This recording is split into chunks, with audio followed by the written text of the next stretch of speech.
আসসালামু আলাইকুম। এই প্রথম দুবাইতে কনসুলেটের পক্ষ থেকে প্রবাসীদের জন্য, সাধারণ প্রবাসীদের জন্য একটা হেল্প ডেস্ক বসাইছে।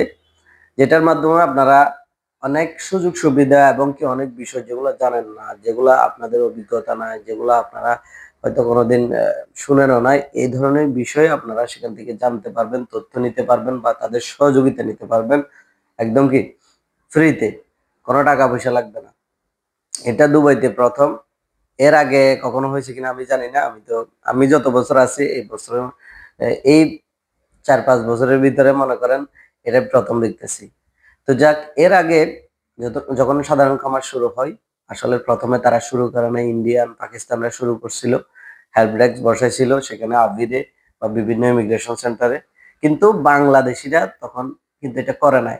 পরবর্তীতে আসলে আমাদের কিছু ভাইরা, আমরা সবাই মিলে এটার প্রতিবাদ জানাইছি, এটা করছি যে আমাদের একটা হেল্প ডেস্ক বসানো দরকার।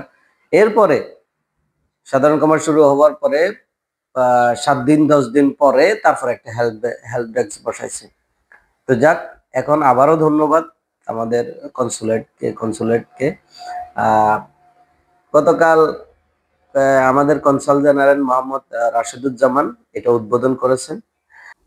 আশা করি এটা আমাদের প্রবাসীদের জন্য ভালো বয়ে আনবে। আমরা আশা করব প্রবাসীদের জন্য আরো ভালো ভালো পদক্ষেপ নেওয়া দরকার, আরো নিতে হবে। তারপরে প্রবাসীরা রেমিটেন্সের হার আরো বাড়িয়ে দিবে। শুধু এটা না, একটা হেল্প ডেস্ক বসাইছি, এটা শেষ। আমাদের টিকিট সিন্ডিকেটের কোনো ন্যূনতম কিছু ভাঙতে পারে নাই।